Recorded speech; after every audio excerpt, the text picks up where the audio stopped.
This content is brought to you in association with my buddies over at Jam Jam Cards UK. You can find the links to the eBay store and the Facebook page in the description.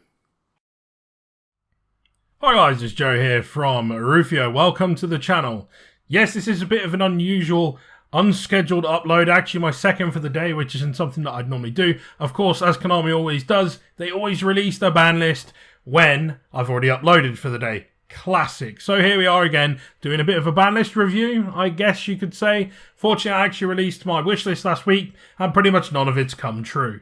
Unsurprising, really, since it was just intended to have a load of bias and just whatever the hell I like, but, you know, fuck everyone else at that stage, right? Now, if this is your first time on the channel, welcome aboard. You should definitely hit subscribe and the notification bell before we go any further, and you realise how fucking garbage this content is. But if this is not your first time on the channel, welcome back, you absolute fucking loser. Now for today's video, of course, as discussed, we're going to do just a quick rundown of the changes that we see on the October 1st limited and forbidden list. Of course, it dropped today, just a few hours ago at the time of recording, maybe 2 hours ago. And I just wanted to get this video out to you guys to sort of discuss my thoughts on what they've done right and maybe what they could have done instead. Now, as one final note before we continue, if you are influenced by today's list and you're looking to pick up some Yu-Gi-Oh singles, check out the channel sponsors Jam Jam Cards UK. There is a link down in the description. If you go ahead and use that along with my code Rufioh15, you'll get 15% off your eBay order. But anyway, enough waffling on from me. Let's get stuck into the video. So we start off with our forbidden section. There is one only forbidden card that has been added to the list, and that is Zodiac Barrage. Now, this to me seems a bit of a weird one. Of course, we know the card is absolutely fucking busted. Is it enough to be banned? I'm not really sure. They really do just hate the Zodiac engine. I wish they'd just ban it all so we can just not play any of it because it's kind of pointless at this stage. I guess it'll still get some use in Tri-Zoo. I imagine that's exactly how we're going to continue to play the deck going forward. I'm looking personally to chop and change my deck, but there isn't enough hits just yet for me to warrant changing up just yet. It's probably still going to be the best deck in the room, at least for the short term, so we'll see how it gets on. It does feel like this is a bit of a wasted opportunity, though, given that this is the only card that's been added to the ban list. Of course, we actually thought that we would probably see Anaconda here. I think we can logically say that the reason we haven't seen this is because we've got this whole new Destiny hero coming out, and they're going to want to encourage people to be able to play the cards so that they can sell those extra packs and product. So people will use that absolutely fucking busted Phoenix guy that hops out the grave and pops cards and does all of that merry stuff. So it makes sense from that perspective. Of course, I don't believe we've actually had a reprint yet, so there's still room for that to happen. We've also just seen the Tri-Brigade stuff get reprinted, so they probably didn't want to just absolutely blister the fucking deck to bits just yet anyway. It could make for an interesting January, of course, if we don't see any more hits by then. Although there is still room for them to tame the deck if they want to avoid us going into that whole bird-up version that gets kind of absolutely spooky at that point. But that is it for the actual bans, and then we move on to the limits. So the first one on here is Eva. I actually thought this would probably just get banned because it's basically Block Dragon. But limit's good enough for now, I guess. I would have liked to have seen Ben 10 just gotten rid of entirely, but here we are. I guess to 1 is a good start, but they're not going to hit the deck entirely just yet. Again, we're looking at more reprints for the deck and that kind of thing. So, you know, let's just wait and see how much they long this one out. We also have Prankid's Meow Meow Moo, which is a welcome hit in my opinion. Not a major one, but one that I'm happy to see. It makes Battle Butler stop being absolutely ridiculous in that it just doesn't have any real cost for its effect. It doesn't make any bit of difference. This is obviously just a bit of a consistency hit, and I think a fair one at that point. I would just much rather have seen Butler get hit in some form or fashion. But here we are. Again, that's just more my wish list stuff rather than what's necessarily balanced and fair. Next up is Fire Formation Tenki. This was a card that I kind of picked out the air that I thought might actually get hit in the place of something like Revolt because I didn't think that they'd actually want to cripple Tri-Brigade just yet. Tri-Brigade without Revolt is frankly unplayable, so the fact that we're still seeing it at 3 as it stands, spoiler alert for those of you who haven't noticed, but Revolt is still at 3.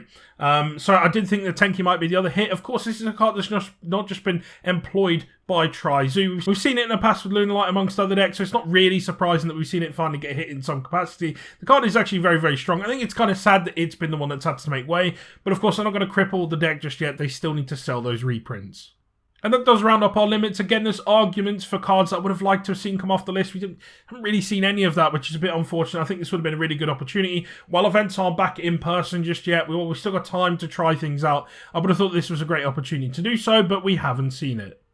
Then onto our semi-limits. The first of these is Danger Nessie. Yeah, it's fine. I don't see an issue with this. Of course, they haven't brought back all of the dangers. I think they're probably just tested the waters a little bit. I think the level 3s are a little bit stronger and a bit too strong probably to come back just yet, especially with like Phantom Knights, BA, all that kind of stuff doing quite well, to be quite frank with you. Still very competitively viable deck. I think bringing those back might spell too much trouble, but for now, Danger Nessie seems absolutely fine. Skullcrabat Joker to 2, don't really have a problem with this. Some Pendulum support. It just is what it is. The deck's still not going to do anything. They haven't got Electromite back. Again, spoiler alert, there's still no Electromite. So the deck really isn't just going to do anything. But this is a nice little nod to those players who do still hold true and still want to play the deck. Following on from that, we have Emergency Teleport. Quite a surprising one in my opinion. There must be a reason for this. Maybe there's some product coming out in the near future that this is going to benefit in some way. But it's nice to see this going to 2. I think it's perfectly fine. I don't think there's any decks that are going to really abuse it or anything like that, or that can abuse it. So, again, no problem with it being a 2. And then the only unlimit that we're seeing on here is Double Iris Magician. Again, I think we can all agree widely, Pendulum is still going to do absolutely nothing, so this makes no real difference. Now, I think a lot of people are apathetic towards this list. They kind of feel it's a bit meh, it's a bit stale. It's not really changing anything. I think we're going to rely on the products to do that for us over the next couple of months. Hopefully, Burst of Destiny injects a bit of new life into the format, because it is a bit stale at the moment, and I would have hoped that we would have used this list to make a bit of change to that, but at the same time, you can understand from a business perspective why they wouldn't have hit many of the decks that are doing quite well at the moment. The format's also quite diverse, so you have to be very, very careful about what you do hit. What is sad here, though, is I think that this would have been a really good opportunity to see a bit more come off, and definitely a little bit more go on. Primarily, the coming off of things would have been the nice part, just to see a little bit more flavour injected into the format, but it is what it is. So that is our October 1st list. Obviously, it's September at the moment. We've got less than a couple of weeks before this is live. It'll be interesting as well to see how Cross-Out Designated changes things. We may find that the format is actually very different after the Tins release and after Burst of Destiny as well. And we may look back on this and say, actually, it was quite a smart list. But for now, I'm holding my judgment. It is obviously a little bit, almost feels a bit lackluster. But again, I'm going to try and reserve too much judgment until we've seen what changes come after Burst of Destiny.